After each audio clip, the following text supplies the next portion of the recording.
의사결정 굉장히 레디컬한 의사결정이잖아요. 그에 비해서 100만 원을 뭐 66만 원으로 줄이고 66만 원, 33만 원 줄이고 그 다음에 영원으로 줄이는 거는 그거보다는 조금 덜 레디컬하잖아요. 그죠? 그런 것도 한번 생각해 봐야 되는 거예요. 저도 하나 질문이 있는데요. 그러니까 이제 올라갔잖아요. 그러니까 이제 올라가서 이제 사실은 이제 뭐냐면 이제 고평가 상태로 갔잖아요. 고평가 가는데 그렇지만 이 뉴스가 보니까 비트코인 관련이야. 코인 관련이야. 그죠? 그러면 이제 막 여기 이게 완전 밈 주식이 돼가지고 갑자기 막 사람들 막 올리고 해가지고 버블이 막 더 생길 수도 있잖아. 그지? 그러면 이게 그냥 폭락해가지고 내가 그냥 엄청나게 손해 볼 정도가 아닌 정도로 포지션을 줄일 필요는 있는 것 같고요. 그죠? 근데 그걸 전량 매도해야 되냐 하는 건 있는 것 같고요. 만약 이제 이 단가가 좀 싸다면 그러면 이런 것들은 좀 필요한 것 같아요. 뭐 어떤 거냐면 전량을 매도하면 그러면 그다음부터 우리가 트레이스 안 하잖아요. 내가 매도했던 거에 대한 의사결정을 트레이스 안 하잖아요. 그죠? 그러니까 마치 매수할 때도 어떻게 하냐면 그냥 한 주만 사가지고 일단 뭡니까 척구병을 보내놓고 그 다음에 어떤 일이 벌어지면 그 다음에 내가 산다 이렇게 하는 것처럼 이것도 마찬가지로 뭐예요. 마지막에 보초로 남겨놓고 철수하는 게 나을 수도 있겠죠. 그 토스를 이용하면 음, 제가 주식을 안 사도 그 주식에 관련된 뉴스가 계속 팝업으로 뜹니다. 오늘 주가가 어땠고 공시가 뭐 떴고 이런 거. 근데 이제 이런 거죠. 그걸 알잖아. 방금 그러니까 만약 피트린치 같은 마젤란 펀드고 마젤란 펀드에 여러 직원들이 있으니까 내가 롱리스트 만들어 놓은 거 지금부터 트랙 해가지고 수익률이 얼마 되는지 내한테 매일매일 보고해.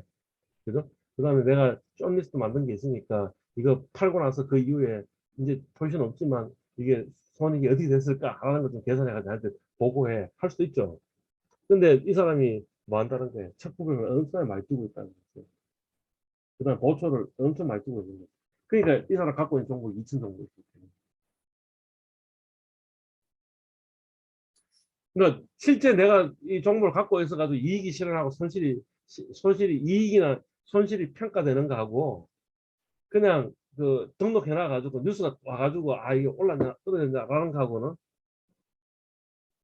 내가 받는 느낌이 확 다르다.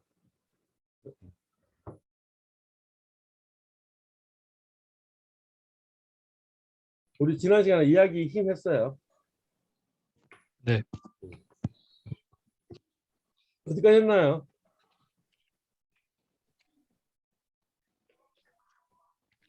전망 이론했죠. 손실 설명했죠. 네. 과대 변동성도 했던 것 같고 그 다음에 군집 행동도 이야기했어요.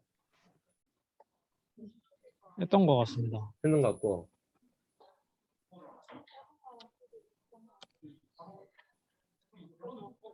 그 다음에 이거 했어요. 군집 행동을 다 하진 않았을 것 같은데 뭐 이런 이야기 했어요. 사회적 전의의 편향 이런 거 이야기했어요. 어디까지 했지? 그건 안 했습니다. 처음 게임스탑 했어요. 차트였던 것 같아요. 게임스탑 안 했습니다. 요거 했어요. 여기 야성적 충동 이 슬라이드까지 했던 것 같습니다. 요까지 했어요. 네. 요까지. 오케이. 그러면 다시 빼갑시다.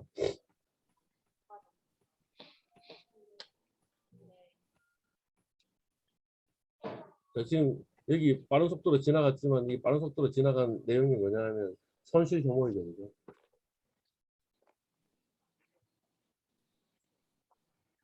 손실 혐오이고 손실 혐오가 뭐죠?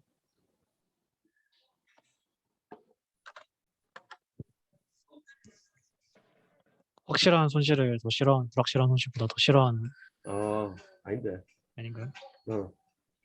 더 민감하게 이익보다 더 민감하게 그렇죠. 받아들이는 예. 것 같습니다. 손실 100원의 이익을 봤는데 그게 기쁨의 양하고 100원의 손실을 봤으면 그게 슬픔의 양하고 그게 같아야 됐다. 근데 그게 아니고 100원의 이익에 대해서 100의 기쁨이 있다면 100의 손실에 대해서는 뭐예요? 200의 슬픔이 있다는 거죠. 그러니까 손실을 더 싫어하는 거죠. 그래서 손실 혐오 이렇게 이야기합니다. 손실 혐오의 다른 정리가 뭐냐면 처분 효과예요. 처분 효과는 뭐 어떤 거예요? 이게 우리한테 교훈을 주는 건데 처분 효과가 뭐 어떤 거예요?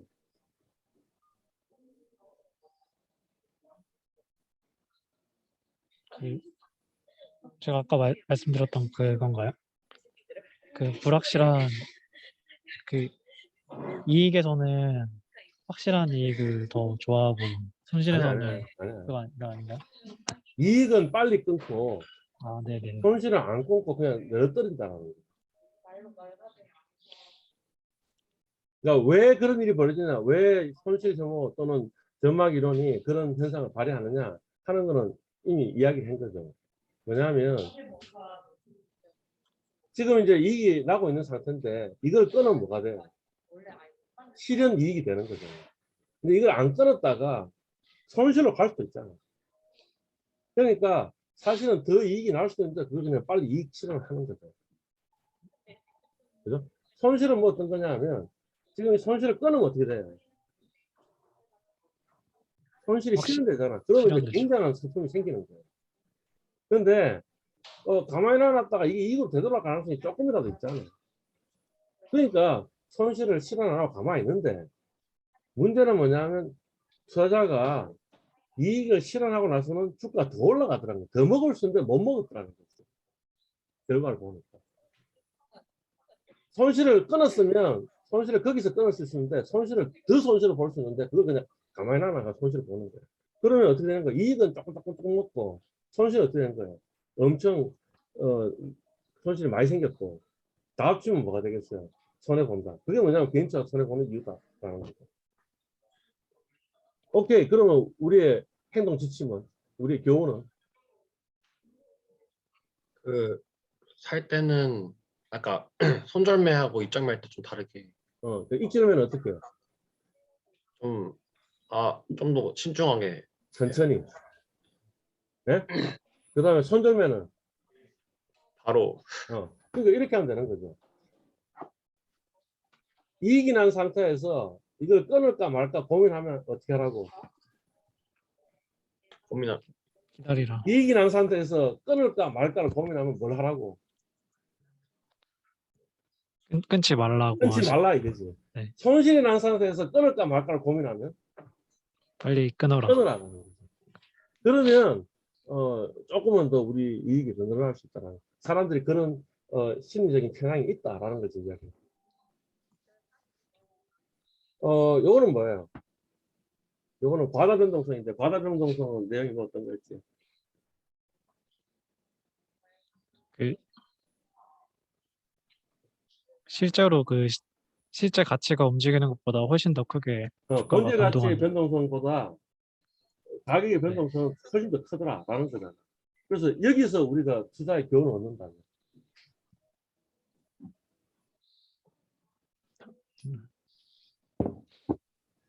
오늘 주가가 많이 올라갔는데 최근 며칠 동안 주가가 많이 올라갔는데 그거는 아마 진짜 큰데 본질 가치가 올라가서 올라간 거는 그렇게 많지 않을 거야 라고 믿으라는 거죠. 최근에 주가가 많이 떨어졌는데 그러면 그거는 본질 가치가 많이 떨어져서 떨어진 게 아닐 가능성이 높다라는 거죠. 왜냐하면 본질 가치 변동성이 그렇게 안 크니까. 그러니 뭐냐면 최근에 주가가 막 계속 막 올라갔으면 그때는 좀 팔아야 될 기회지 사야 될 기회는 아니라는 거지. 그 다음에 주가 최근에 많이 떨어졌으면 그게 팔아야 될 기회는 아니고 뭐예요? 사야 될 기회라는 거죠. 그러니까 이게 정확하게 벤자민 그레임이 이야기한 미스터 마켓이죠. 나의 동업자가 있는데 이 동업자는 하루는 굉장히 비싼 조정에 걸려가지고 굉장히 비싼 가격에 자기 지분 인수하라고 나타났다가 그 다음 날은 뭐예요? 굉장히 우울해져가지고 굉장히 낮은 가격에 자기 지분 팔아라고 나타났다고 하니까 내가 돈 버는 방법은 뭐냐면 그 사람이 울정 걸렸을 때는 사고 조정 걸렸을 때는 그 사람한테 팔고 하면 내 돈 벌지 않겠냐 라는 게 벤자민 그레임 이야기거든요.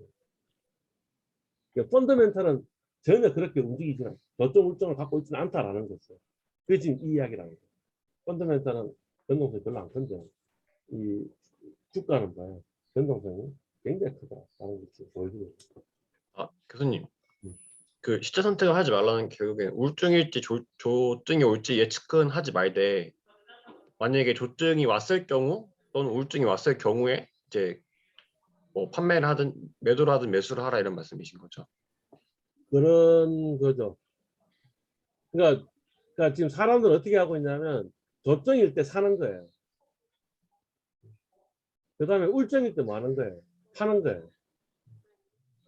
그러지 말고 우울증일 때 사고 조증일 때 팔자는 거죠. 일단 1번. 그 다음 두 번째는 뭐냐면 그렇다고 그 조증일 때 전액 다 팔고 우울증일 때 전액 다 사고 이렇게 뭐 영일로 왔다 갔다 하면 안 된다는 거죠. 내가 한 60%는 주식 투자하고 있는데 그거를 한 65% 늘렸다가 아니면 저 55% 줄였다가 이 정도는 되는 거죠. 근데 기본적으로 이런 거잖아. 주가가 떨어졌으면 내 60%였던 요 주식의 비중이 어떻게 됐겠어요? 떨어졌겠죠. 가격 떨어져가지고. 그죠? 그러면 그걸 다시 60%로 맞추는 정도의 소극적인 행동은 괜찮지 않겠냐. 또 이제 그 접종이 생기면 어떻게 돼요? 60이 65가 됐을 거 아니에요. 그러면 60까지 맞추는 거예요. 그래서 그게 뭐냐면 이번 학기 초에 저의 전략이었다라는 거예요. 제주도 전략이었다. 그런데 과거를 다시 체크를 해보니 어떻다는 거예요. 그거조차도 너무 내가 과다하게 조정했더라는 거죠. 그렇게 하지 말고 조정이 왔을 때는 한 번 쉬든가 아니면 조정이 왔을 때는 3분의 1만 이익을 실현하든가. 뭐 지금 60% 만드는 게 아니고 65%면 5%에 3분의 1 정도만 팔든가. 근데 이 울증이 왔을 때는 그냥 그 60%가 55%가 됐으면 60% 딱 맞추고 해도 상관없다. 그러면 이제 두 개가 비일진적이잖아요. 훨씬 더 앞사이드로 좀 제가 편향되게 투자하겠다는 이야기인데 기본적으로 보니까 나스닥은 앞사이드로 편향적이어도 상관이 없더라. 이런 거죠.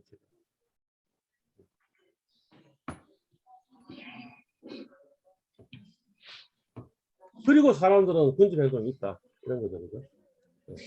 이 논문은 보니까 펀드 매니저도 자기가 안 잘리려면 그러면 군집하는 게 좋다. 심지어는 합리적이라고 생각하는 펀드 매니저들조차도 그렇다라는 거죠. 이야기하는 논문이었고요. 현재 이제 허버트 사이먼이 최초의 이 행동 이 금융학 가지고 지금 뭡니까 노벨 경제상 받은 양반이거든요. 근데 이 사람은 뭐냐면 경제학에서 우리 가정하는 게 뭐냐면 최적화, 합리적인 인간. 그러니까 뭔가 최적화, 옵티마이즈하는 게 최적화잖아요. 최적화하는 건데 그게 아니더라는 거지. 자기가 연구해 보니까 사람들은 뭐라고요? satisfier, satisfied. satisfice가 뭐냐 하니까 satisfy하고 suffice. 충분할 정도로 만족하면 되는 거지. 만족할 만한 정도이면 되지. 최적의 대안을 선택하는 게 아니더라. 뭐 이런 거예요.